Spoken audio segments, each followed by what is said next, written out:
Welcome back to the channel to discuss all things aviation. Today we're in conversation with a pilot in training. Let's see what we have in store. Hanna, welcome. This is Hanna. She's a pilot in training in South Africa. Welcome. Thank you. You want to tell our viewers a little bit about yourself? My name is Hanna from. I was born and raised in Lilongwe, Malawi. And then I did my high school at Indawa private school, and then I did my secondary school in at St. Anne's Secondary School, and then I was at Natural Resources College. I was doing my animal science, and then when I finished there, I didn't have that fulfillment.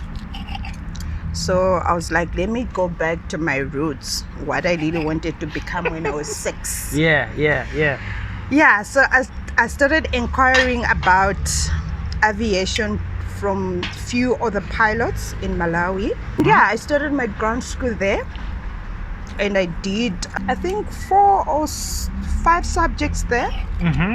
I remember it was meteorology, aero, and radio, because those were the important ones. And then I started looking for an aviation school here. I got admission in, I think it was in 2017 October, because I came here looking for, like, I had a sponsor. So it didn't go the way I planned it. And then I started looking for a job. And then, yeah, so my first salary, I used it to register in an aviation school. That's how I started. How have you found training in South Africa to be like? Your experiences, your challenges, your highlights? South Africa, it's good because it has a good weather. Although somewhere in winter it gets bad, but it's not that bad. Like with the way I hear from my friends from different countries, it's not that bad. But in terms of fees and accommodation, it's slightly cheaper compared with other countries as well. Okay. It's affordable, let me say that. It's affordable. All right. Yeah. Now,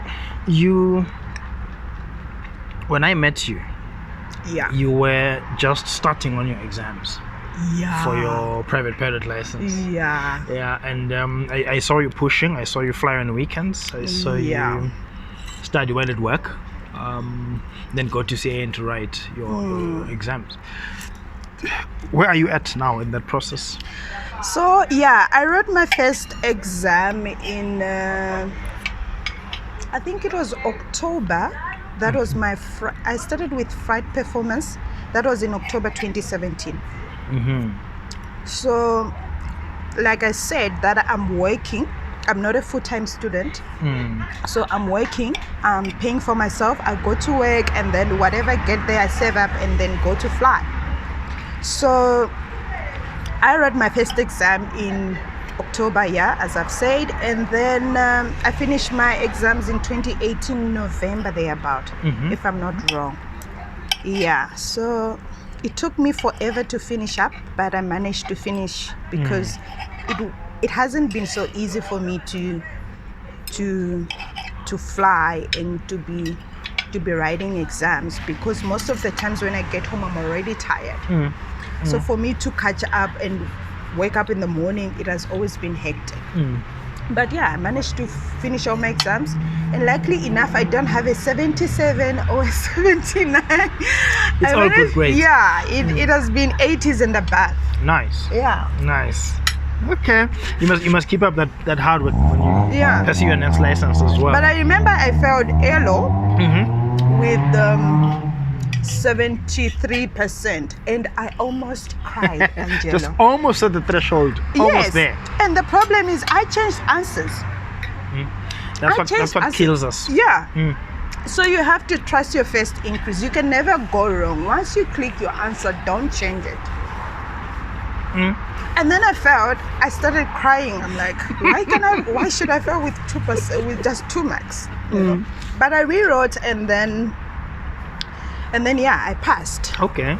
Yeah, so that has been my journey. So all those subjects were written while you were working? Exactly. And while you were self-studying as well? Yes.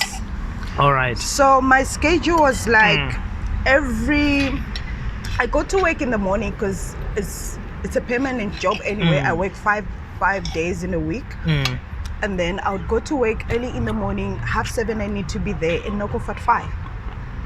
So I'll make sure by 6 or 7 I eat up and then freshen up and sleep. By 1 or 2 I'm up, and then I don't sleep at all until my next sleeping time. Yes. So it has been stressful, but I always thank God that I managed to put myself under pressure so that I could, because one thing I was worried about is getting my exams elapsed. Yeah. Just because you couldn't do them in 18 months. Yeah. So, that would suck. So I had to force myself. Whether I like it or not, I should wake up every night and study. Every night I had to revise. It's not a question of emotions. It's not like today I'm not feeling it. Yes. It's your duty. Yeah. So I had to force myself, put myself under unnecessary pressure so that I can get everything done. Go through all those exams, and then you could ask out from your friends, I'm not understanding this. So self-study, it needs you to be not available to people every time. Make sure you make yourself, your time should be your me time, knowing exactly what you want and making sure that like with me, I always told myself that I'm paying for myself. Why should I score 75? Because I'm the one feeling the pain to find money to pay for myself. It's your money. Yes. So I had to force myself that no matter what, I need to score 80 and above. I don't have any excuse. I made myself sure that I'm not on any social media. I'm not spending more time doing unnecessary things. I had to push myself, and luckily enough, I managed. Two things coming out of your narration there: self-discipline and time management. Exactly. It's not a question of emotions. Today I'm not feeling like it. You continue, you read, you study. Whatever the feelings you have on that day, shove you them have aside. no any excuse. Then time management.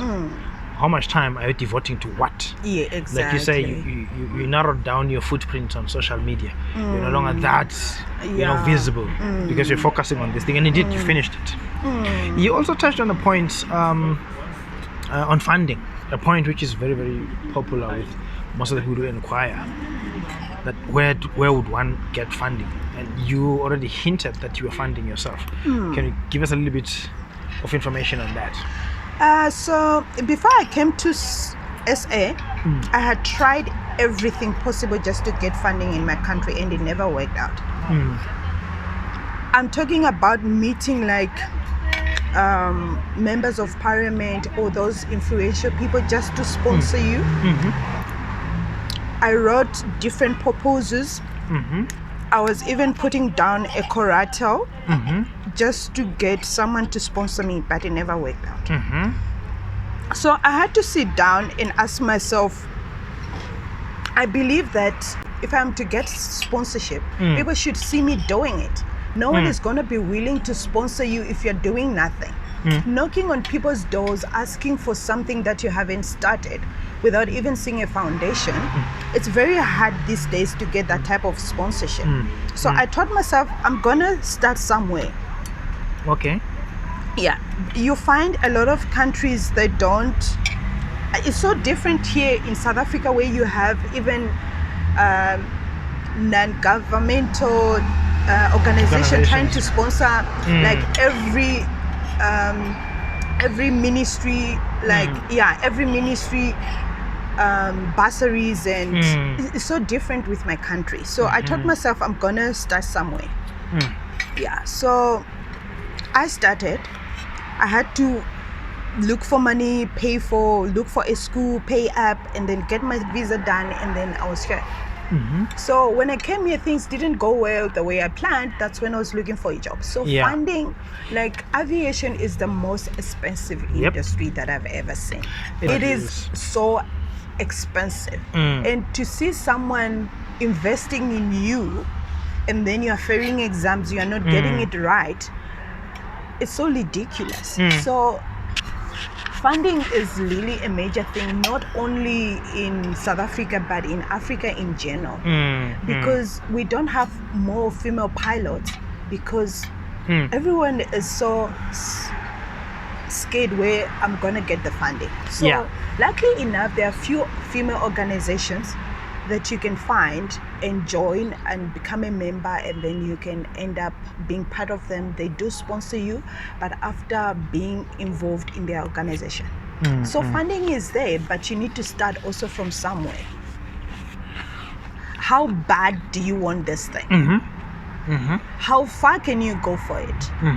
So that's how I pushed myself looking for it. And I wasn't that choosy. Like, this is a particular job that I was looking for. I just wanted something that can give me money at the end of the day. So this is what I did with my salary. My first salary, I registered into an aviation school. Nice. So you had the bigger picture in mind. Yes, I had I just wanted to start from somewhere else. I didn't want someone helping me out from scratch. I wanted them to find me whilst my building is somewhere else. So that's what I did. Okay. So you were self-funded, and you're saying the question that you asked yourself and that kept you going was, how bad do you want this? What are you willing to do to get it? And you were willing to take from your salary and to put aside every month and then start funding yourself. And also I did cut off some of my expenses. You reach and this is the funny thing. And I don't want to talk about it. It's crazy. Because I remember was it in 2017, I had one shoe and I had bought it for myself because I passed my radio, I think 83%. So I was like, oh my God, let me just buy myself one shoe. And I had one winter jacket. The whole of that winter, I had to put myself on that corner just to save up. And I didn't want to have a lot of friends because friends would tell you, let's go out, let's do this. I cut off completely. So there are certain things that you need to put yourself on a corner for a shorter period, for a bigger picture. That's what I did with myself. Temporary pain. Temporary pain. That's what I did. Okay, awesome. And it worked. It worked. Now, I know, like me, English is not your first language. It's not even my second, not even my third. But it's language number what somewhere there. And it's very central to aviation, and I get a lot of inquiries from aspiring aviators on how to improve their language skills. Do you have anything to say in that regard? Like, even with me, English is not my first language, but I don't think that in aviation it's English. It is the main communication point, but you don't have to speak well to communicate with someone. You need to understand what the other person is trying to talk to you. And that's what I also found out in aviation. That's the main thing. You need to understand what the ATC is talking to you. You need to be able to read back what they have told you. You need to be able to understand what your instructor is telling you. So as long as you understand, that's the bigger thing that is needed in aviation. Okay. You don't have to be perfect. You don't have to be talking as if you're on CNN or BBC, You just have to be able to understand. I have few of my friends who are from Congo who didn't even know anything about English. But when they came down to South Africa, they put themselves on hold for 2 months before starting to fly, just to focusing on the language. Just focusing on language. And most of them, they're even doing their CPL now. Nice. So you don't have to be a perfect English speaker. Just know how to understand. We are sitting here. When we came in, we were wearing masks, and everyone was wearing masks in the middle of COVID-19. And needless to say, it has messed up the industry quite a bit. Some airlines shut down. You know, some aviation companies lost shop as well. People lost their jobs. The main question I get most often from aspiring aviators is, should we still bother with this thing? Should we still train, or should we give it up? If someone is looking for a career and you are thinking about aviation and someone is lying to you that no, you don't have to go or register or get yourself admitted in a flight school, they're just lying to you. They're just lying to you, because I know aviation will bounce back no matter what. I know a lot of captains have been laid off, and I know some of them, I do have mentors who are already there, captains, but this is the advice that they gave me: go back to school, get it done, because in the next 3 years they will need a replacement of the people that they have laid off now. Make sure you're ready by that time. Yes. And I also just saw an article that in 3 years to come, they'll be looking at 21,000 plus new pilots. So no matter what challenges you are going through now, force yourself that in the next 3 or 4 years, I'll be done by then. Who knows, you might be a first officer by then.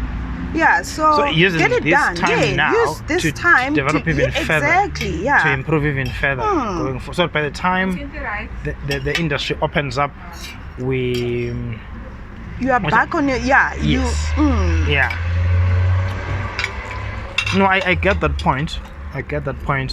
If you look at aviation in Africa right now, you know, my next point is going to be touching on that. Like, you're the second female I'm interviewing right now who's in the industry.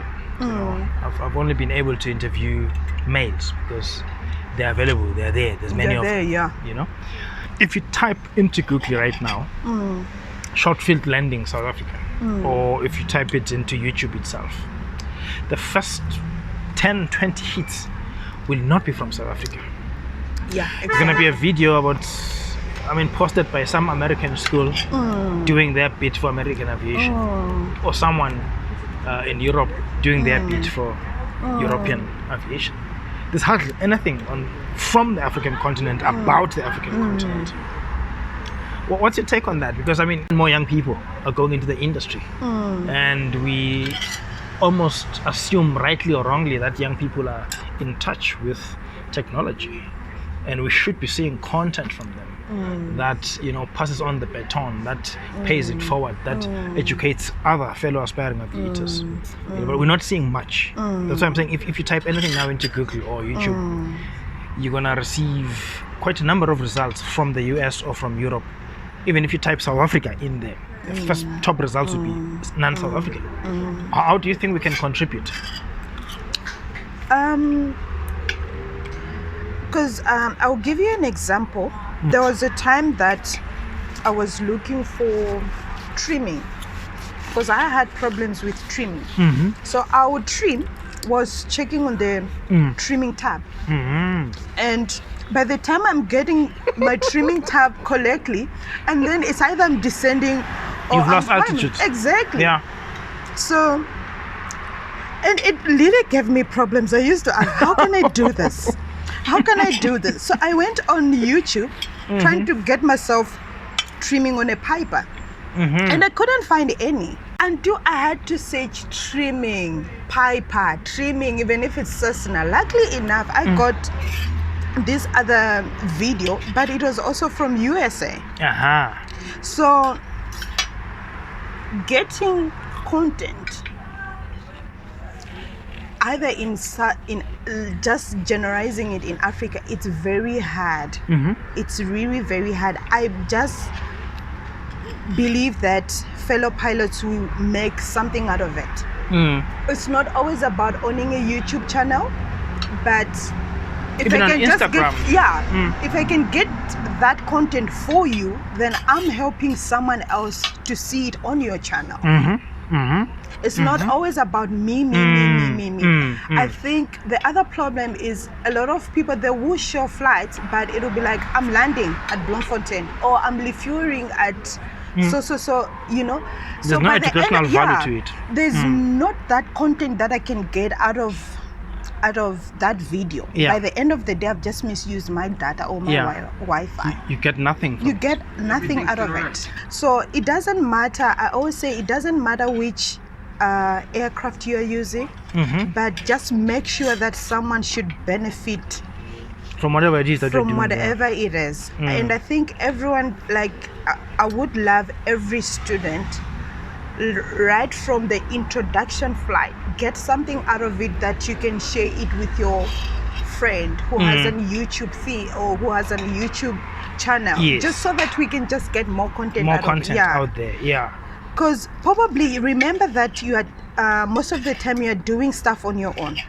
Your instructor is not always with you. Your instructor cannot always explain everything better to you. 90% of the time you're doing it on your own. So sitting down and not getting enough content is very frustrating. You know, every time you do a debrief and they're telling you things that you're not supposed to do, and then you're trying to make it right, it's very hard for you not to get the right information when people out there, they have everything that it takes to provide such information. I think in Africa in general, we should be able to help each other. Collaborations. It's not always about me. Yeah, you know. And to make sure the content that we bring out is not necessarily a content of, you know, what the youth would call flexing or anything. Yeah, exactly. It's not about flexing. Yeah, it's not always about transmitting information to the next person. You know, contributing to the industry. You know, by simply running down, you know, a description of what an altimeter is and what it looks like when it does. Yeah. And then demonstrating as you change, you know, your QNH, what the altimeter it does, you know, how it behaves. I mean, little things like those. I mean, every other pilot could contribute in a very, in very little ways. But also, it's not always about that big thing enough. It could be even like I'm saying about trimming. It's just a small thing that you can do it even when the plane is on the ground. You can be able to get something out of it. So people always think like content is always about that long navigation flight, you know. I should make it wow. It's not about long nav. Yes. We all need, like in aviation, I always say that it is the most perfect industry. You need to be perfect. You cannot do guesswork. So always make sure you are providing the exact information. It's the small things that you can, that are needed, that you can make yourself perfect out of it. So like with me, trimming, like everyone I was talking to, no, come on, trimming is just a minor thing. But no one is demonstrating it. So no one was demonstrating. Like, just go back to that book, you'll be able to read and know about it. I'm like, no, I need someone to teach me about it. Let me have a visual of it. If you take the aviation books and you read, the instruments are explained there in a very abstract form. You have to sit inside the aircraft to see how your aircraft behaves when you select it to a particular VOR frequency. It can be described in the book, but until you see the aircraft behaving as described in the book, it won't really sit in well in your brain. And we're missing a lot of that. You know, and these things do not necessarily have to be very big and long episodes. Short 5-minute bursts of this is how, you know, altimeter responds if I change the QNH or if I change to 10, 13, you know, and you show it happening. And remember that as a student, you make a lot of mistakes out of it. Yeah, exactly. So that is why I always say that you need to be perfect when it comes to flying. And I remember one time I left the ignition on. I landed, but I left the keys on the ignition. And that is unacceptable. So imagine doing just a short video of how unacceptable it is to leave the keys on the ignition. And the importance of checklists. Yes. It's going to be helpful to someone else. Yes. No, I think we are in agreement that there's a gap on the continent. And us aviators are not doing enough. If each one of us could do their bit in their little corner, you know, together these things could add up to something better. Yeah, something better, and something that takes aviation forward on the continent. Now, as we wrap up, do you have any advice for aspiring aviators? anything you want to share, and a pitfalls you want to advise them of? I always say that you don't have to be a mommy or a daddy's rich kid for you to become a pilot. I have met 1 or 2 ladies who started as a cleaner at the airport, and now they got back into the cockpit, and they're now captains. From cleaner to captain. Yes. So you don't have to have it all for you to become a pilot. Just take one day at a time. What exactly do you want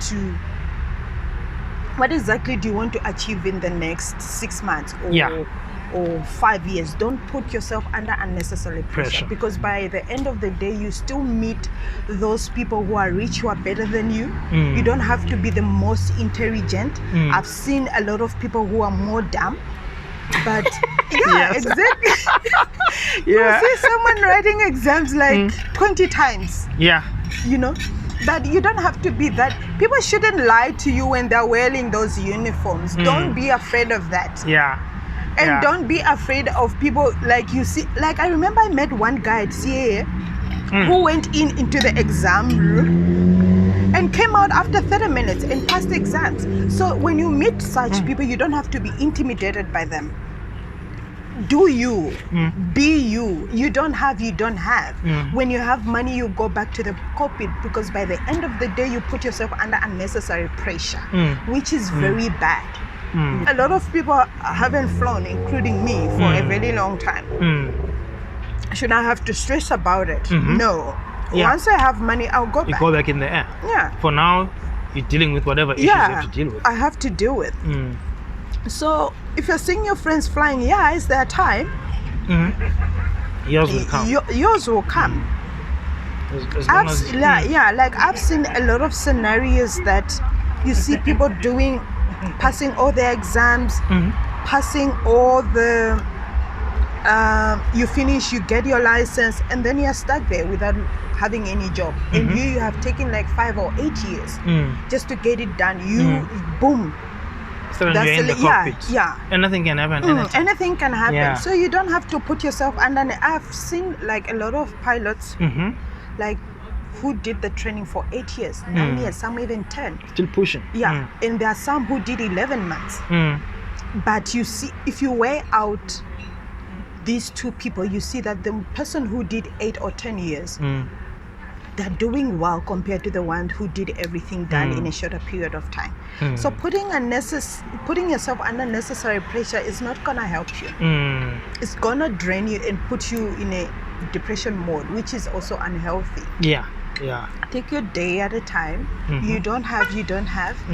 As I always say, that an African child will always meet challenges just to get there. You don't have to blame yourself, because there are certain things that you can control, some you can't. You can't. Imagine having all the money in your account, but the weather is very bad. Both of you are not flying. You're grounded. You're grounded. No, I get you. I get you. Hannah, thank you so much for coming through, and I hope you will be open to us in the future when we knock on your door again to have a conversation with us. This was a fantastic conversation. I enjoyed it. I hope I'll fly with you. You'll be my captain, maybe. Yes, who knows? Anything is possible. Like you said, how much do you want this? What are you willing to do to get it? I really appreciate having me around. Awesome. I hope that Hannah's story was motivational in a way. I hope that you took a lot from her journey towards the cockpit. How she started, the sacrifices she made, the humble background she comes from, the die-hard attitude, the can-do spirit that she has. I hope that whatever it is that you gleaned from this conversation with her, you will use it to advance your own cause, your own career, to achieve your own goals. Do not forget to subscribe to the channel if you have not done so, and for those of you who have done so in the past few weeks, there's been some phenomenal growth. We thank you for that. Please keep supporting this channel. It's the only way we can grow. It's the only way we can reach out to so many aspiring aviators across the continent and beyond. And remember that with every hour the cockpit beckons. So whatever it is that you are dealing with at the moment, keep adding those hours, because at the end of the day, it's an hours game, it's a numbers game.